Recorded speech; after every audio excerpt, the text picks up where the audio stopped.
Hello दोस्तों, स्वागत है आप सभी लोगों का फिर से आपके अपने चैनल लक्ष्य बोर्ड एग्जाम पर। तो दोस्तों, आज के इस वीडियो में मैं आप लोगों को कवि कुलगुरु कालिदास चैप्टर का सारांश बताने वाला हूं, क्योंकि संस्कृत के पेपर में 4 नंबर का सारांश पूछा जाता है और कवि कुलगुरु कालिदास चैप्टर का जो सारांश है ये हर साल पेपर में पूछा जाता है। तो कैसे लिखना है, कितना लिखना है, ये सब बच्चों को नहीं पता होता है। ठीक है, तो आज के इस वीडियो में मैं आपको यही बताने वाला हूँ कि आप कैसे लिखेंगे और कितना आपको लिखना है, क्योंकि बहुत लोग 2 से 3 पेज में बता देते हैं, उतना नहीं लिखना होता है। ठीक है, तो जितना मैं यहाँ पर लिखा हूँ बस इतना ही आपको पेपर में लिखना है और बहुत ही मैंने सरल शब्दों का प्रयोग किया है, जिसे आप 1-2 बार अगर पढ़ लेते हैं तो ऐसे ही आपको याद हो जाएगा। तो सबसे पहले हम क्या करेंगे, लिखेंगे कि महाकवि कालिदास संस्कृत के कवियों में सर्वश्रेष्ठ हैं। उनकी कीर्ति कौमुदी विदेशों तक फैली हुई है, यानी उनके बारे में हमें बताना है। वे भारत के ही नहीं बल्कि विश्व के श्रेष्ठ कवि के रूप में भी जाने जाते हैं। इस महान कवि के कुल, काल एवं जन्म स्थान के विषय में अनेक मतभेद हैं। अनेक मतभेद हैं का मतलब अभी तक क्लियर नहीं हो पाया है कि कवि कुलगुरु कालिदास जो है इनका जन्म कहाँ हुआ था, ये किस कुल के थे। ठीक है, तो अभी तक ये सब पता नहीं चला है, इसलिए लिखा गया है कि इनके कुल, काल एवं जन्म स्थान के विषय में अनेक मतभेद हैं। समीक्षकों ने अंतः और बाह्य साक्ष्यों के आधार पर इनका परिचय प्रस्तुत किया है, यानी जो इनके बारे में बताया गया है वह अंतः और बाह्य साक्ष्यों के आधार पर, यानी इधर उधर से पता कैसे भी चला है इनको, तो वही इन्होंने बताया हुआ है। तो सबसे पहले समझते हैं जन्म, समय एवं स्थान। जैसा कि मैंने ऊपर ही आपको बताया था कि क्लियर नहीं है इनका जन्म कहाँ हुआ था, लेकिन समीक्षकों के द्वारा अपना अपना मत रखा गया है। कोई कहीं का इन्हें उत्पन्न हुआ मानता है तो कोई कहीं का मानता है। ठीक है, तो अपना अपना मत है। तो क्या लिखेंगे इसमें कि कालिदास विक्रमादित्य के सभारत्न थे। कोई विद्वान इन्हें चंद्रगुप्त द्वितीय का समकालीन मानता था। ठीक है, कोई विद्वान इन्हें चंद्रगुप्त द्वितीय का समकालीन मानता था, तो कोई उज्जैन के राजा विक्रमादित्य का समकालीन मानता था। ठीक है, तो अपना अपना मत है। कोई विद्वान इन्हें चंद्रगुप्त द्वितीय का समकालीन मानता था, तो कोई विद्वान उज्जैन के राजा विक्रमादित्य का समकालीन। इस महान कवि को सभी अपने अपने देश में उत्पन्न हुआ सिद्ध करते हैं, यानी हर विद्वान क्या कहते हैं कि ये जो कवि हैं महाकवि कालिदास, ये हमारे देश में ही उत्पन्न हुए थे। ठीक है, तो अपना अपना मत इन्होंने रखा हुआ है।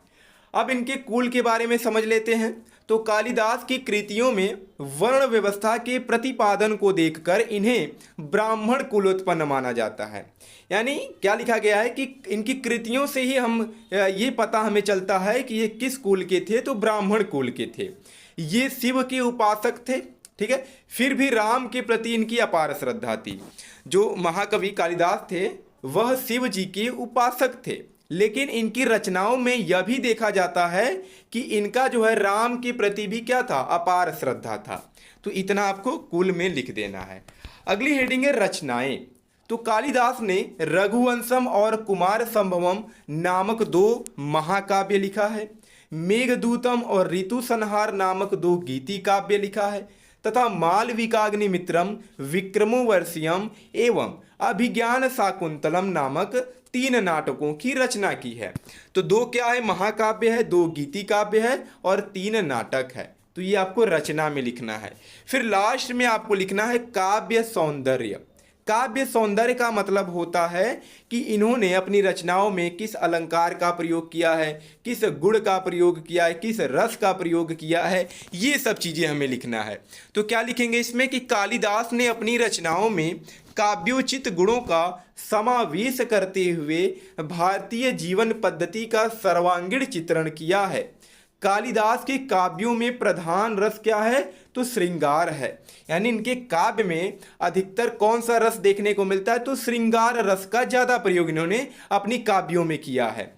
शेष करुण आदि रस उसके सहायक होकर आए हैं। तो करुण रस हो गए और इनके अलावा जो भी रस हैं वह सहायक के रूप में, यानी उनका जो प्रयोग है बहुत ही कम हुआ है, लेकिन प्रधान यानी कि मेन जो है वह श्रृंगार रस है। ठीक है, रस के अनुरूप प्रसाद और माधुर्य गुणों की सृष्टि की गई है। यानी गुण कौन से हैं? तो प्रसाद गुण है और माधुर्य गुणों की सृष्टि की गई है। कालिदास वैदर्भी रीति के श्रेष्ठ कवि हैं। वे अलंकारों के विशेषकर उपमा के प्रयोग में सिद्धहस्त हैं। ठीक है, यानी किस अलंकार का इन्होंने प्रयोग किया है? तो ज्यादातर इन्होंने उपमा अलंकार का प्रयोग किया है। तो ये क्या हो जाएगा? तो काव्य सौंदर्य हो जाएगा। बस आपको इतना ही लिखना है और आपको 4 नंबर दे दिया जाएगा। ठीक है, इससे ज्यादा आपको नहीं लिखना है। सबसे पहले कुछ इंट्रोडक्शन देना है कवि कुलगुरु कालिदास के बारे में, फिर उसके बाद उनके जन्म समय स्थान के बारे में 4 से 5 लाइन लिख देंगे, उनके कुल के बारे में 4 लाइन लिख देंगे, फिर रचनाएं उनका लिख देंगे। 2 महाकाव्य है, 2 गीति काव्य है और 3 नाटक है। फिर उसके बाद काव्य सौंदर्य लिखना है। अब बस इसके बाद आपका सारांश खत्म हो जाएगा। ठीक है, इतना ही आपको पेपर में लिखना है।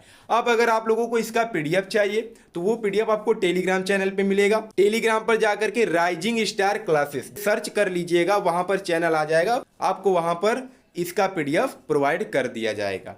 ठीक है, तो चलिए मिलते हैं नेक्स्ट वीडियो में एक नए टॉपिक के साथ। तब तक के लिए धन्यवाद।